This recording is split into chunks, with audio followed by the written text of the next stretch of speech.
sur la prod.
Yo, people, what you telling me? Back again for another one.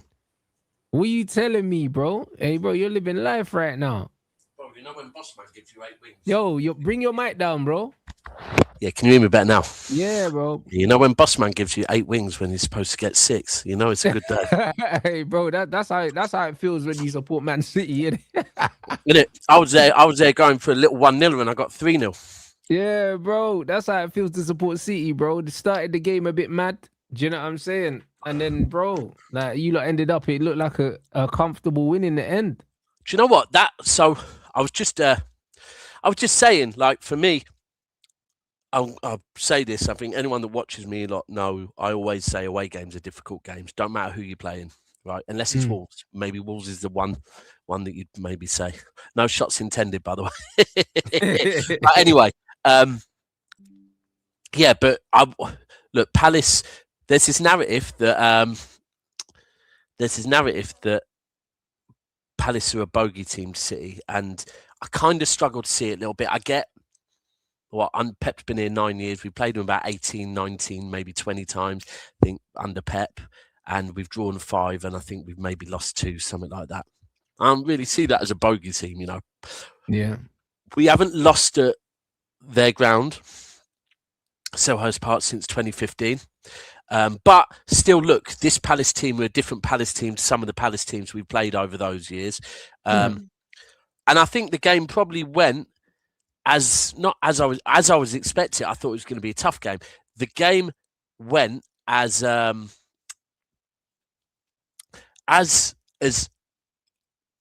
as I can be. Look, I get it. People say, "Oh, the scoreline flatters City." Well, I don't think the scoreline really flatters City because I understand. You know, we started off and Palace were definitely in the game, but often when a team is in the game and you go one up, they have to come out, especially when they're at home, and try and play against you.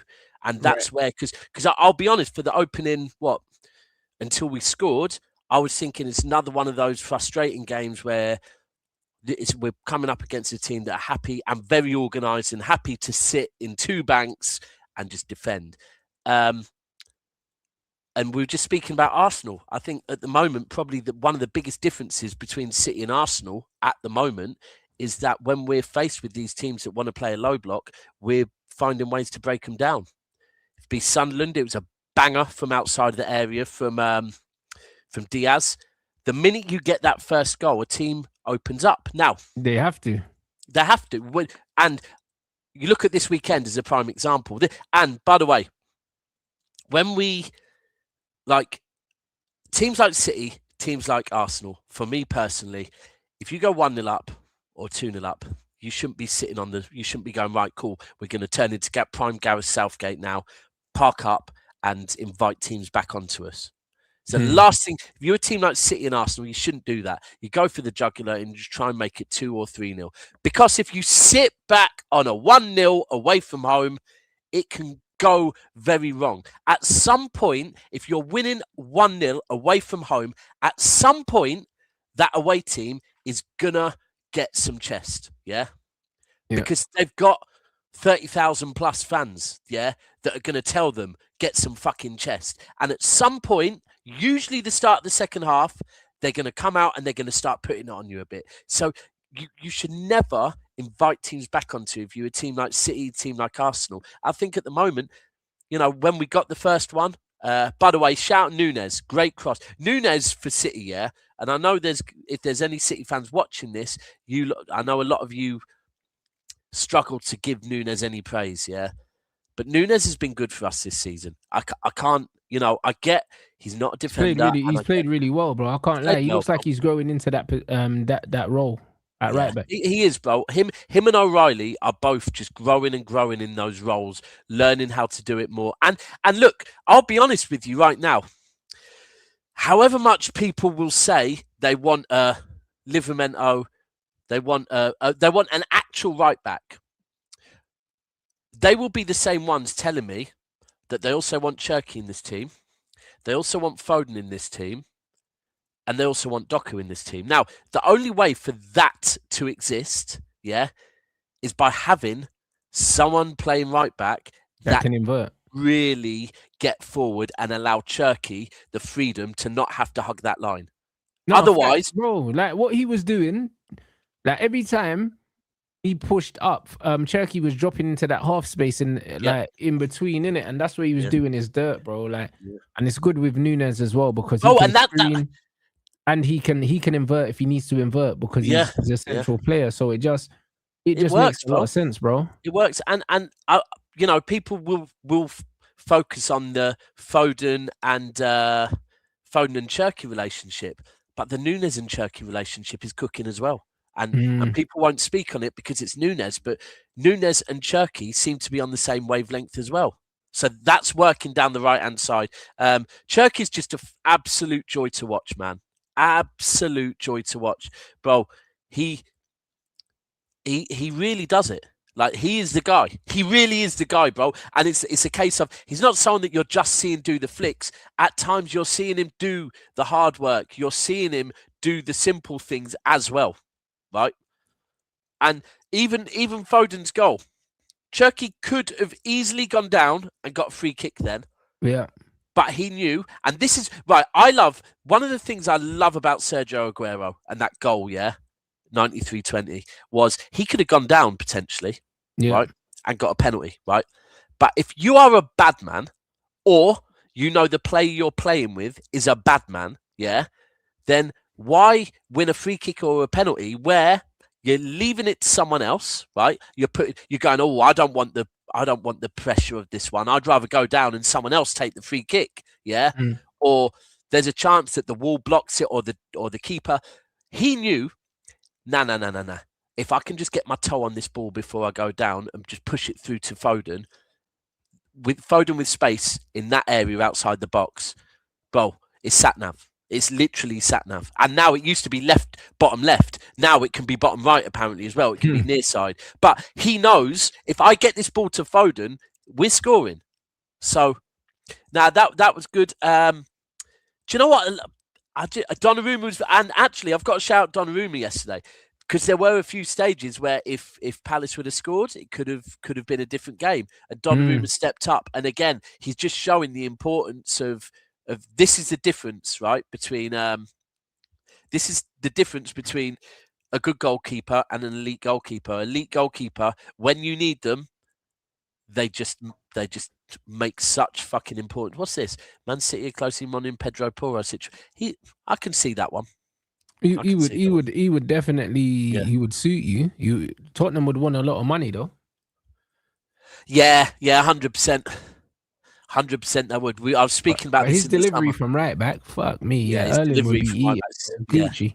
Yeah. And actually also, so shout out to Nunes for the cross, because the cross was just... Oh, it was a great cross. It was a very good header as well. Oh, because it was floating in the air and Haaland got up and, bro, it's one of them ones where, you know, when you can see the head movement, like he knew, this one's, if I just get my head on it, there's no power, keeper's saving it. He had to give it the full head back, boom, and headed it down in the corner, back where, bro, them heads, just head it back where it came from. Yep, and down into the floor as well. Keeper can't save those. Yeah.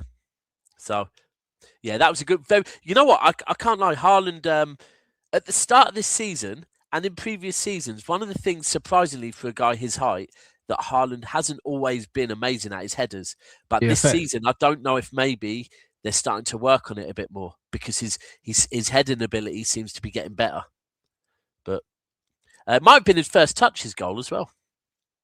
Yeah, that's what I'm saying. When he scored, I was like, huh? I don't remember him. I don't remember seeing him in a game, and then just boom, just like that. Yeah. But do you know what? And the other thing I will say on Haaland yesterday, later in the game, is what he was doing very well was he was coming back and winning the ball back, almost catching Palace players off guard. So Palace players were kind of concentrating on moving forward and what City players they had in front of them. And Haaland just kept coming in and just putting his toe in and taking it off their foot. But now all round good performance. And I think for me, it was one of them ones where, like, look, Arsenal's performance was poor.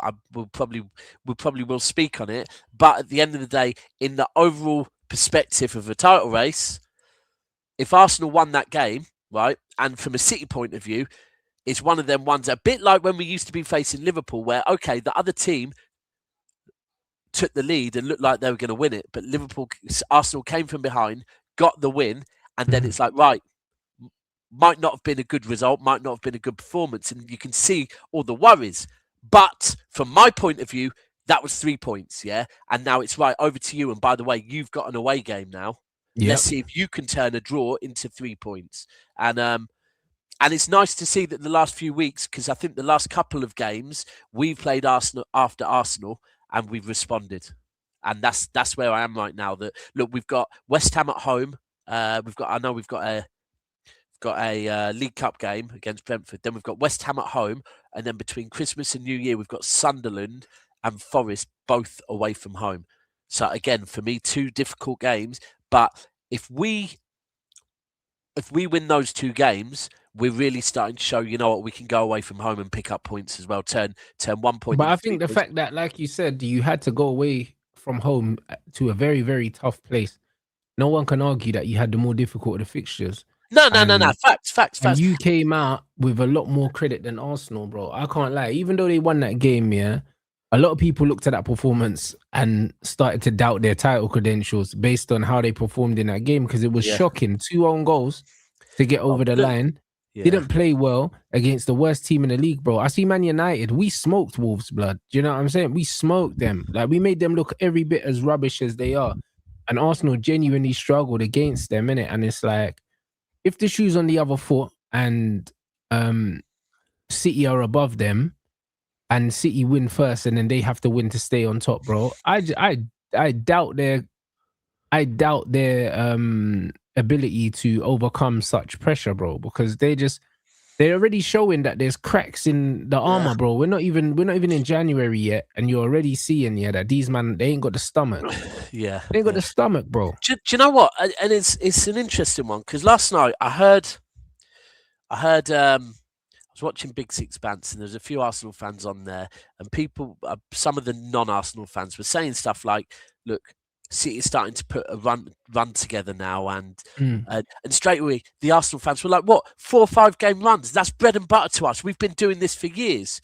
And it's like, I don't know if you're like, and saying why don't people talk about us the way they talk about City? And it's like, bro, because City have got a manager that has won this league 6 times out of 9. Yeah, your manager has not won the league in 4 title races. Like, so, I'm not doing the shameless in trying to cook you. This is a fact. Yeah, we have a manager that knows what it takes to get things over the line, and we still have some players in this table, in this group, that know how to get the thing over the line. So at the moment, for me, I actually heard a City fan say earlier, right now, this could be. And I thought it's cheeky. I don't agree with this yet, but he said 2 points behind Arsenal in December. This could be one of the easiest title races we've ever had.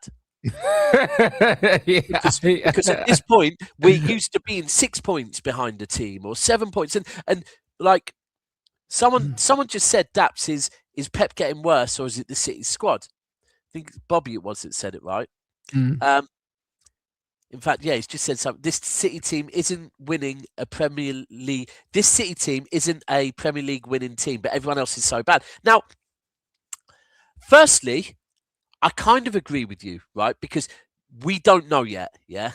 This City team at the moment is a bit of a we don't know yet, right? But I can tell you now, first and foremost, that this is something that people always do. They compare a Manchester City team between August and December, January, with a Manchester City team of the previous season or the season before that between February and May, right? People always do it. So please don't look at this City team right now and think, yeah, this is business end of the season Manchester City, because it isn't, right?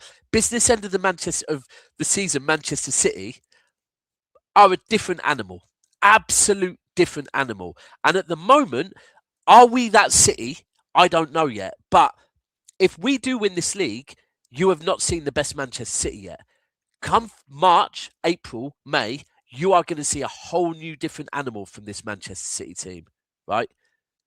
And you've got to remember, look, Rodri is going to be back soon. Now, will he stay fit or not? We're in a beautiful place where at the moment, people are starting to forget about Rodri because Gonzalez is doing a good job. I heard that chat for a minute. But if Rodri does come back and really starts cooking, like in fact, no, I'll be honest, Rodri gets back to 75% because when Rodri came back, even at the start of this season, the games where he was playing and the games where he wasn't, you could see the difference, right? Gonzalez, for me personally, still dwells on the ball a little bit too much, right? Whereas Rodri knows, you just keep the ball moving. So for me, Gonzalez is doing a great job, but he still dwells on the ball. So yeah, I think at the moment we're in a good place. Ruben Diaz looks like he's at last getting back to that form he was in when he first joined City. There's not much really I can complain about. The only thing is, like, will we get tired? I guess that's the narrative. People had the narrative that Haaland, if Haaland doesn't score, City don't score. Well, if you look at the last, I think 5 or 6 games, I think Haaland's not even scored half of our goals. Most of our goals are coming elsewhere. So, yeah, we're in a good place, man. And look, I would say, if I'm an Arsenal fan, watching that Wolves game, frustrating as hell. Like, and also, I'll be honest, look, Zubimendi and Rice are being run into the ground. Wolves at home, if you can't rest one of those two, then you kind of might have bigger problems than you think. He didn't rest either of those two. And for me, that might be like, it's Wolves at home, bro. Cook them. Like, go out and attack them, yeah? And when you go one up, don't go ultra defensive. Like, they should have pressed for me. And I just think at the moment, like, we do have players, it seems like, that are willing to shoot from outside of the box. And at the moment, do Arsenal. That seems to be the issue. Individuals, bro. And this is why, I keep saying, guys, this is the reason why I put City as favourites to win the league, bro, because like everyone's overlooking the summer they had, but it's like their man brought in more individual quality, bro. And I'm a firm believer that individual quality, like, it means a lot, bro. It means a lot. We've had this conversation before, and we've said that you've got plan A, right, which involves the whole team. Yeah. If plan A fails, then plan B is always the individuals just stepping up and doing something special.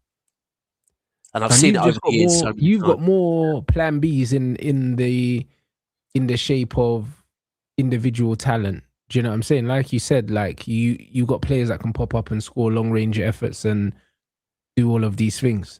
Do you know what I'm saying? Like, Arsenal just don't have the individuals with the quality to really make the difference when it matters, bruv. Like, they don't. And you saw that against Wolves. Man are relying on 2 OGs, blood. Like, how often are you going to get 2 own goals, going in your favour in one game to get over the line? That shit's not even sustainable, bruv. Yeah, so it's just one of those things. Like, even when you look at the fact that Erling didn't have pretty much, he didn't have a touch. First touch is in the back of the net, like, bro, like, that kind of shit is priceless, bro. And then on the flip side, they got a striker that can't catch a break. Like, he's having the worst time of his life at the moment, bruv. Do you know what I'm saying? Like, he can't buy a goal at the moment. He can't even buy a decent performance, let alone a goal at the moment. And that's the difference between the two sides, bro. Do you know what I'm saying? That is the difference. You've got Cherky, they've got Eze. That's the difference. Yeah, and then even if you look, I like Odegaard as a player, right? But 2 things on Odegaard for me. Firstly, he's not that player that's going to get you that goal from outside of the box. He's just not. If he is he's not that player that's going to get you that goal from anywhere, bruv. Let's be honest. He don't score goals. So, right. And secondly, I just don't. For me, what makes Odegaard a captain? Because I'm not sure at this point. And I've been saying it for a while. Good player. I think in the 8, I don't think he's a 10. I think he's an 8. right? I think he's more of a controller. He's not someone that's going to get you a clutch goal. He's not really even someone he's not De Bruyne. When people used to try and compare him to De Bruyne, no, not remotely close.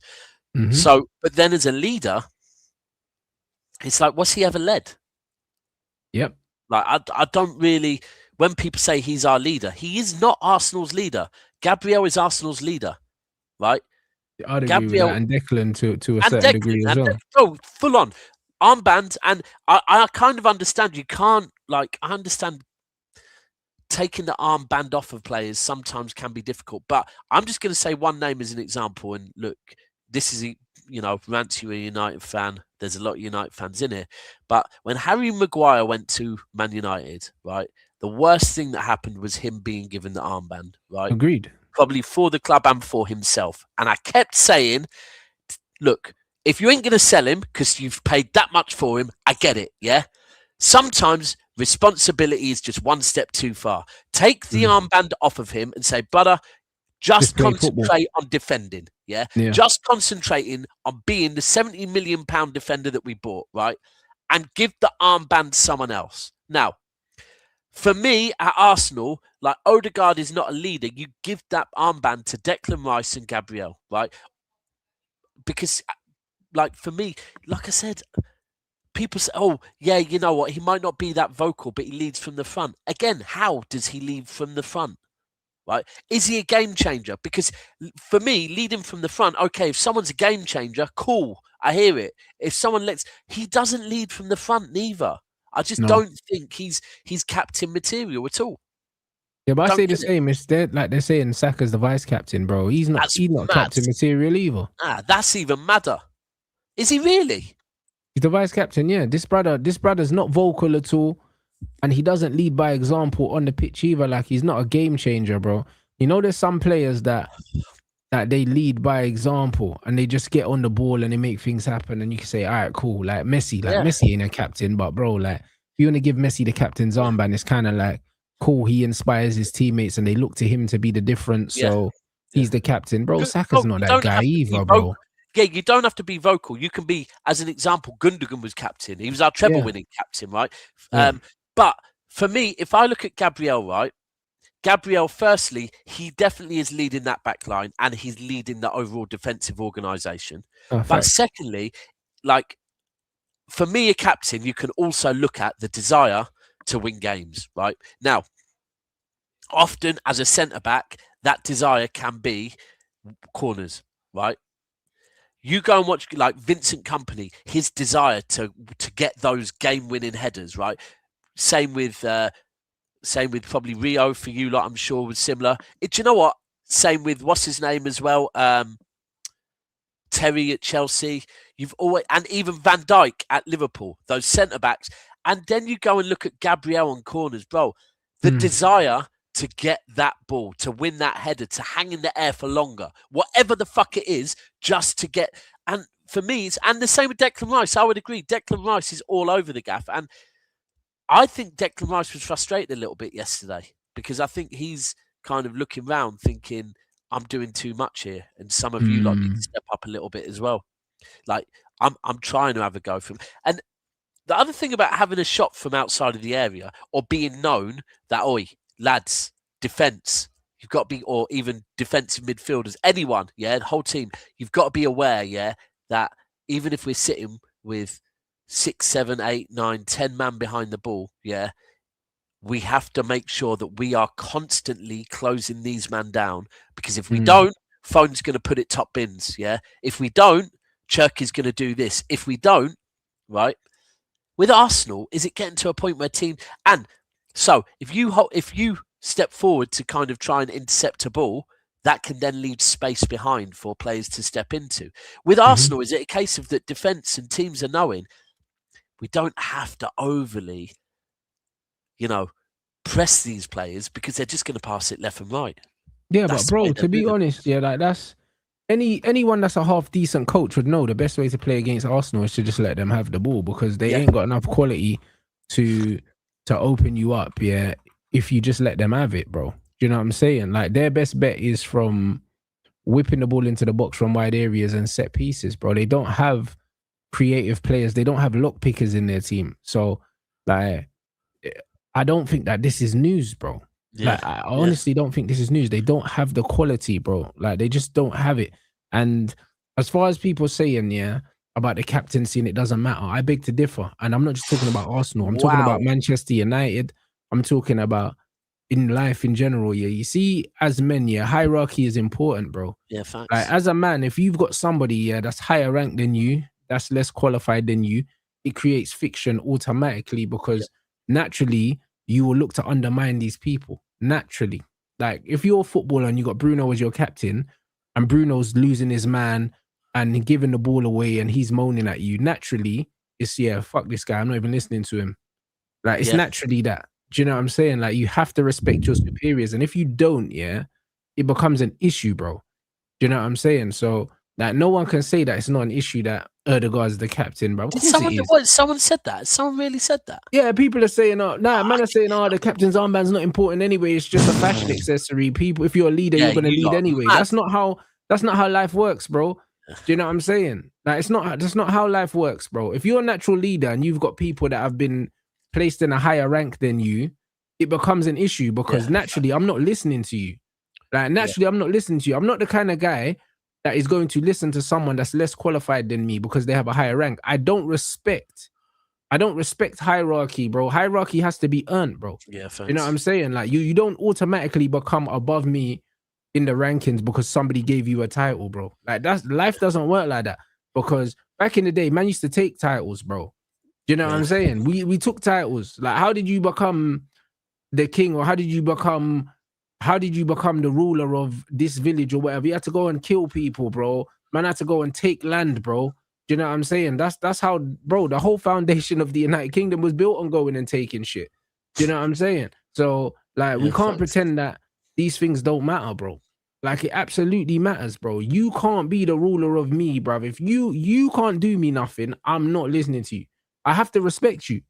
Yeah. The respect has to come from somewhere. And that's the thing. Even if you look at this, I saw there's a report that Rice did lose it apparently with all the other players. I have no doubt that Rice was probably also looking at Odegaard thinking, why the fuck are you not losing it? Yeah, well, of course. Yeah.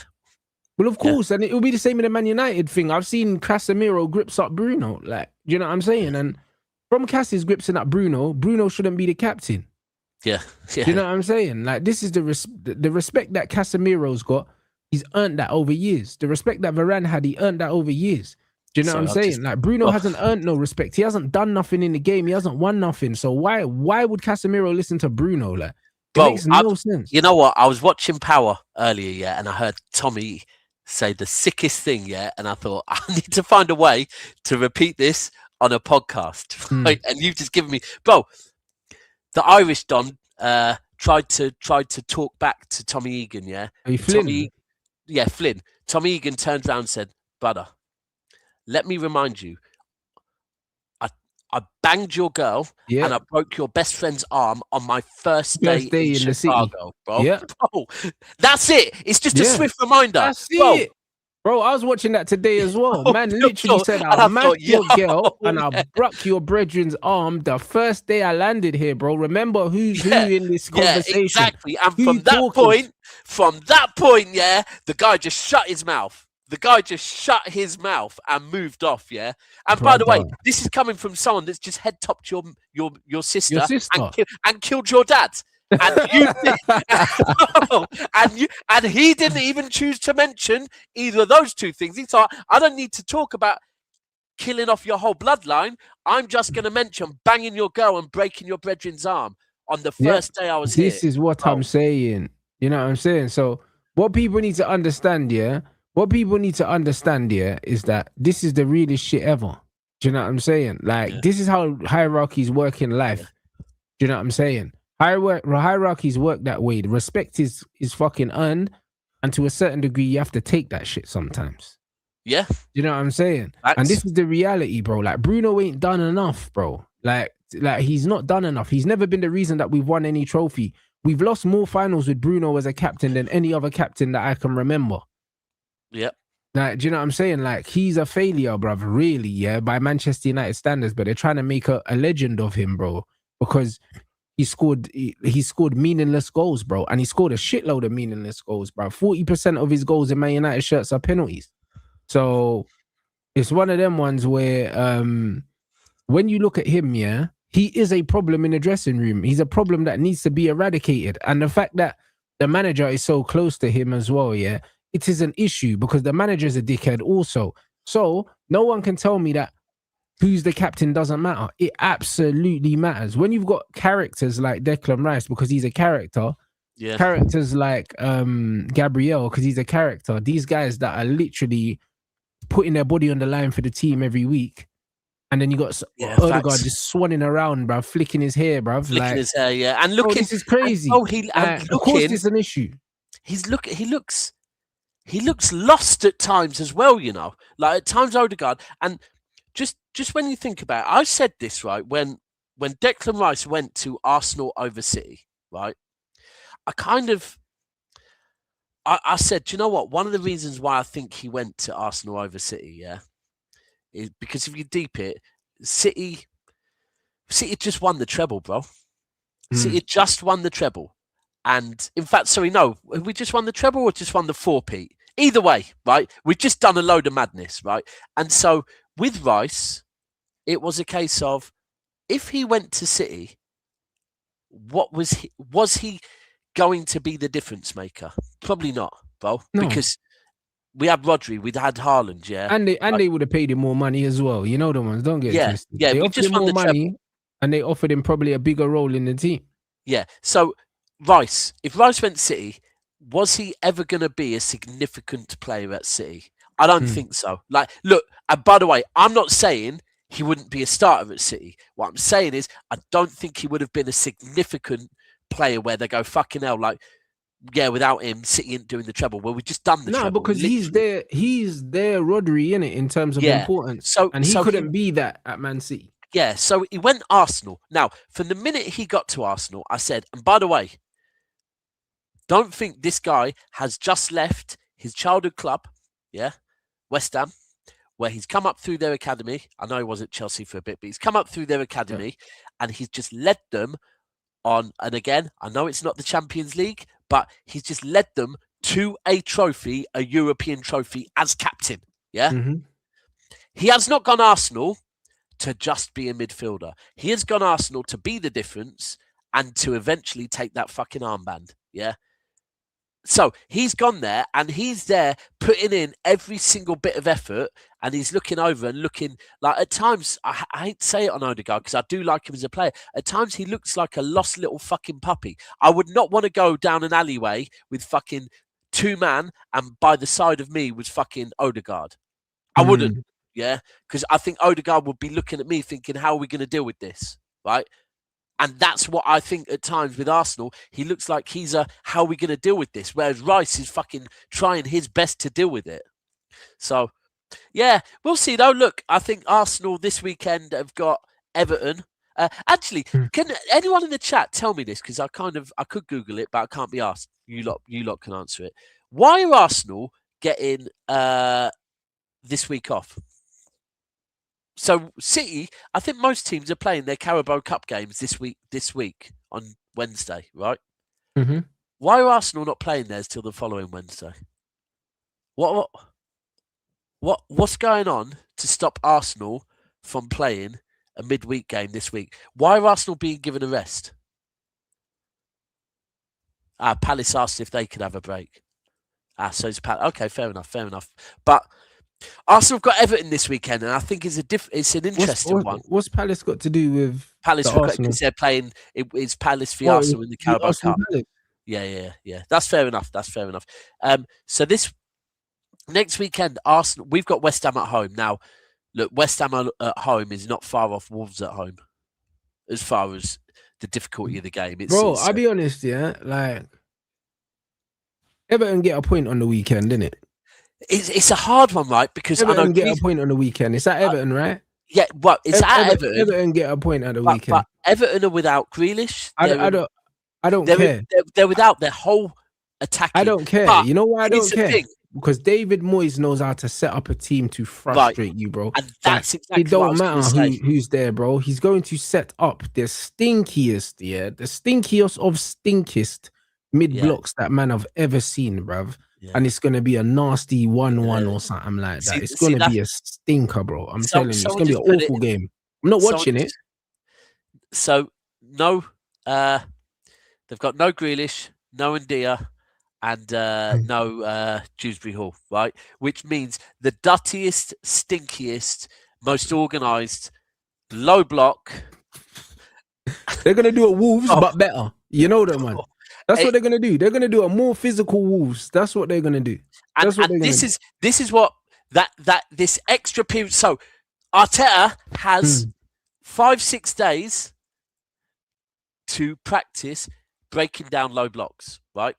Fuck any defensive practice in this, like for the next week, Arteta.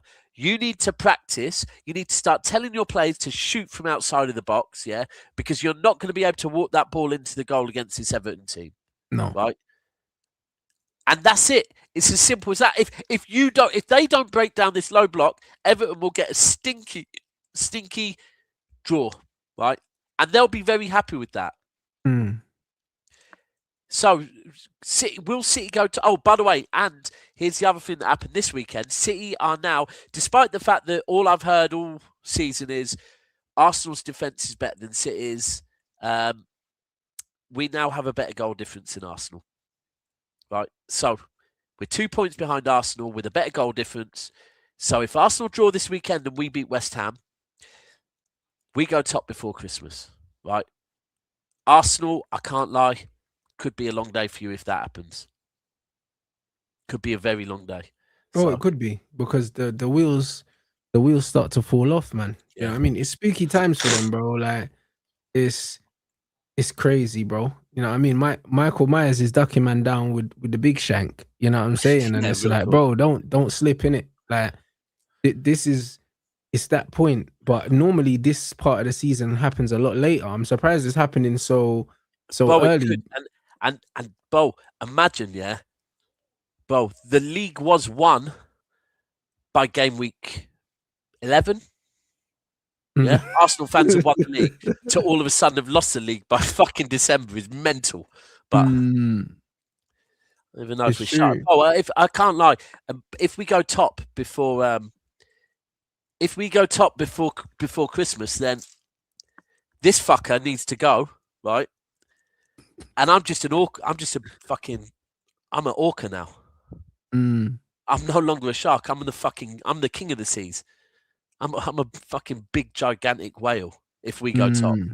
So it's crazy. Hey guys, what about Villa though? What about Villa? Let's get these lights up, people. 500 is the target, man. Let's get these up. Villa are showing a sneaky little consistency, aren't they? It's like even the resilience to come back from behind, I think twice. Do you know what I'm saying? Like, they're showing some real resilience, you know. Well, I had Gunnar Leon this morning, right? And we said a Villa in a title race, and he said, "Look, it's all well and good saying it right now, but we all know, from previous seasons that Villa will drop off." And I said, is it not fair to say then that if we're going to say, based on previous seasons, that Villa are going to drop off? And I don't want to do that, by the way. I don't want to do that because I agree every season's different. Is it not fair to say that Arsenal are going to drop off then? Because if we're using previous experiences, you can't then say as an Arsenal fan that this year's going to be different. Because well, of course. Why is it going to be different for you but not for Villa? But this has been my energy the whole time, bro. Listen, I won't believe that you can do it until you do it. Yeah. You know what I'm saying? Like, until you prove me wrong, I'm always right, bro. But there's no way. You can't tell me that, Villa can't keep it up. Well, you lot can't keep it up because you never do. Do you know what I'm saying? So it's one that you're in the same boat as Villa, bro. Like, you're every bit pretenders as Villa are. Like, see, there we go. That's the reality. No DAPS, because we take it to the wire. But it's the same thing, right? You're talking about title race. No, what I'm saying is, that you haven't won it. Villa haven't won it, right? So it is the same thing. What I'm saying is, as an Arsenal fan, make your decision, right? Is it every season is different to the previous one? Or is it, no, we should think about how things went last season. If we're doing that one, then you ain't winning the league. Simple as that. So which one is it? Me personally, I think every season is different. And I think Arsenal could win the league this season. But in that case, Villa could also win it this season as well. Why the fuck couldn't they? Yeah. And by the way, I have been one of those teams that said in November, December, January, February that Leicester were going to fall off. I've been that person that was saying Leicester are going to fall off. And guess what? They didn't. Bro, everyone did, bro. Yeah. So everyone did. I couldn't believe Leicester were going to get over the line until they got over the line. Do you know what I mean? So it's just one of those things, man. Big up Brent as well. Like, guys, I'll be real. You see this Ruben Amorim stuff, yeah? I don't care, innit? What's he done now? I don't care, bruv. Like, I'm over it. What's he done, bro? What's he done? It's one of them ones, bro. There's rumors that he's going to play a 4-3-3 tonight. I'll believe it when I see it. Do you know what I mean? I'll believe it when I see it. The reason why I say that is, Wolves away, do you know what I mean? Is the easiest game of the season, yeah? The Wolves, period, yeah? They're the perfect team to play a 4-3-3 against. Do you know what I'm saying? Unless he's thinking that he wants to mirror Bournemouth's formation because they always beat us. You know them, one. But is that you've got Bournemouth? Yeah, because they always beat us, bro. Home and away, they beat us last season. So maybe he's thinking he'll mirror the formation and do a 4-3-3, yeah?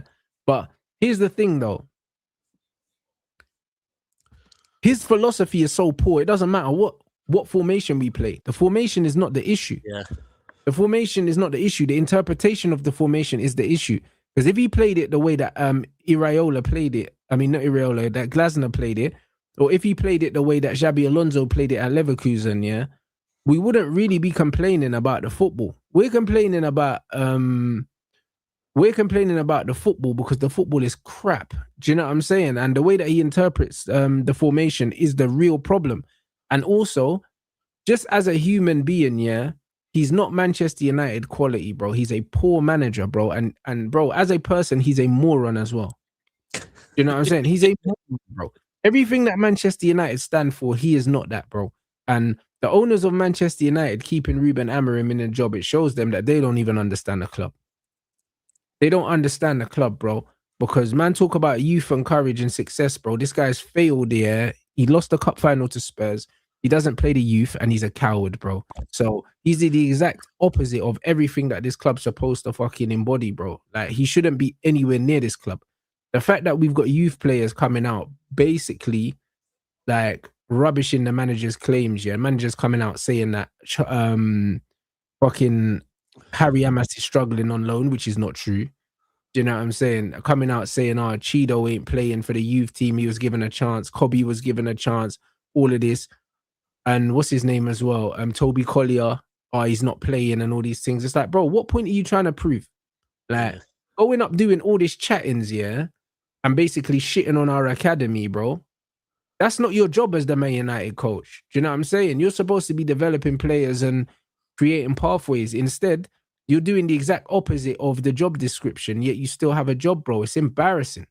Oh, look, if you are at Man United's academy right now, especially if you're at Man United's academy and you're of the age of 17 to 19, yeah, bro, you're looking to duck right now. Bro, but man's hearing that JJ Gabriel that everyone's gassing up. Yeah, his family want to take him out and take him to Barcelona. They don't want him at Man United because they're looking what Ruben's doing. And they're like, yo, this guy is not anyone that has any he doesn't have any intentions of nurturing young talent, bro. So his family want him out the club. Yeah, bro, I got told that by someone close to JJ Gabriel. Yeah, that's what I'm saying. Yeah. Like, bro, I've been told categorically that they want to take him out the club. Do you know what I'm saying? So, and bro, you'd look at it right now, you would be looking at it and going, look, it makes sense. Because Kobe Mainu, was the guy, What, a year and a half ago? 2 years ago? Less than that.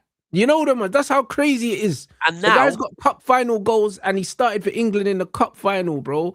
In fact, the cup final goals were probably 3 months before And then, months. went to play for England in the finals of the Euros. And this brother is not getting even, bro, he's not even getting, here we fucking go minutes. Yeah, bro. His minutes are embarrassing. And at such, I hate to say it, but such an important point in his career. That's do you know what I mean? It's horrible. It's horrible. Like anyone, for me, like I don't know how good Kobe Mainoo is because I guess we didn't really get to see enough of him, right? Yeah. But it's not nice to see any player at that point in their career because this is make or break. Kobe Mainoo needs to get out of that club as quickly as possible. Like he needs to duck out that club as quickly as possible. Just quickly, bro. We've got to laugh at Newcastle a little bit as well, bro, because. Bro, Newcastle fans have been getting upset at me, because they feel like out of nowhere, like I just got this agenda against them, bro. And it's like, bro, I ain't got no agenda against Newcastle, but Newcastle are, you get me, the ugly thing that gets the BBL, bro. Do you know what I mean? And all of a sudden, they think they're getting the attention for any other reason. Their man just want to chop, bro. It's like, you're still dead, like. Do you know what I'm saying? Like, your face did not get pretty, blood, because you got a big batty, bro. And the thing is, Newcastle's spending all this money, and that man just think that, know what I mean? Like, they could roll with the big boys. You can't roll with the big boys. Like, you're still a little man in this game, like. Do you know what I mean? The hype is not real. Don't believe the hype. So Newcastle, let me get this right. Newcastle got the BBL, and they've gone out. They've gone out to the sickest club. In fact, no, you know what? They've been going to the sickest club for the last year or so, right? And all the bitches from their school, can't go to that sickest club, right? But they're not drawing at the sickest club. They're just there with their BBL, showing off their BBL, right? And then one of the bitches from their school actually makes it to the nightclub, right? And they've walked in and they've drawn bare man on their first time there, right? It's crazy. Well, they've been waiting for this derby for how long, yeah? And they've been telling us all they're the biggest club in the Northeast, right? And Sunderland just rock up and go, no, you're fucking not. Bro. No, and the thing is, Sunderland ain't spent the bread they've spent. Nope. They're above them in the league.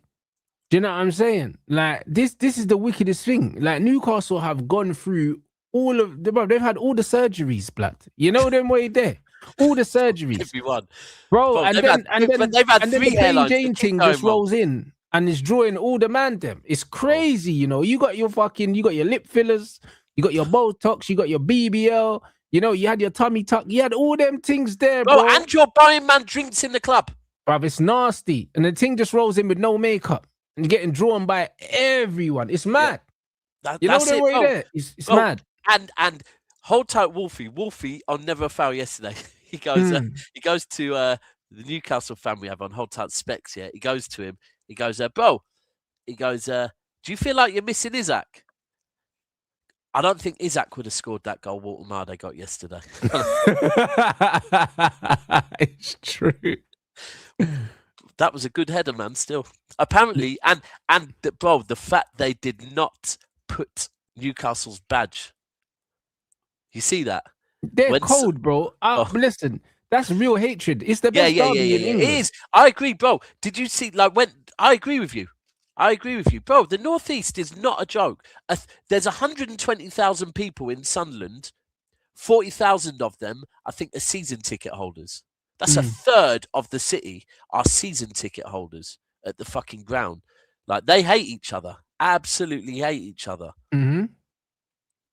No, they're proper. That's a proper derby, mate. And I said it when they came up, bro. I said, listen, I'm glad that they came up just literally for that derby because that derby is if you wanted to show people what the Premier League is about, that's the game. Yeah, facts. That's the game. Oh, it's the closest one to for me. It's the closest one to Glasgow. The Glasgow derby. Exactly. It's the funny, closest one to Celtic and Rangers. It is. Yeah, it is. And then the other team we got to laugh at is Tottenham, bro, because I can't bro. Tottenham they're cooked. Bro, listen to this, yeah. They had a manager with the highest line in football, yeah, that conceded way too many goals, right? They've now conceded more goals this season compared to how many they had at this point last season. But this is why I said Angel's not the problem, bro. Bro, and by the way, Romero and Van de Ven have been more available this season than they were last season. Right? They have less points than they did this time last season. Bro, and I'm still going to say I actually like Thomas Frank. So I'm not saying Thomas Frank is the fucking issue. Bro, Tottenham is the issue. Of course they are, because, bro, their recruitment's poor. Do you know what I'm saying? Any team here that can spend 60 million on Solanke, bro, spend big dough on Brendan Johnson and that, like, their recruitment don't even make sense. Do you know what I mean? So it's all well and good. It's all well and good blaming the manager, but I can't. Like, bro, it wasn't Ange Postecoglou's fault, that Tottenham are useless, bro. And Tottenham have been useless. So, that's like, man's not even really trying to hear all that. It's one of them ones where, like, they've had every single type of manager, right? You spent 60 on Richarlison as well. Yeah, bro, they wanted to spend 70 on Savio. I don't know who's madder, them for wanting to sell Savio 70. They signed Tell and Colomwani, bro. Like, why would you do that, bro? Yeah. But like Tell had a shit loan and they still made it permanent. Like, why? But the mad thing is, right? You look at Tottenham, and they have had every single type of manager you could possibly ask for. They've tried the low block. They've tried they've had Mourinho. They've had every type of manager, right? And it's never worked out. But it's always the manager's fault, right? And it's like, at what point they're in a similar spot to West Ham until they get new owners, Yeah, facts. Nothing will change, bro. Like, nothing will change. West Ham are proper, they're like that, innit? Yeah. But yeah, I think like Spurs are, I can't lie. And what makes it even madder is they beat us this season. It's now at a point where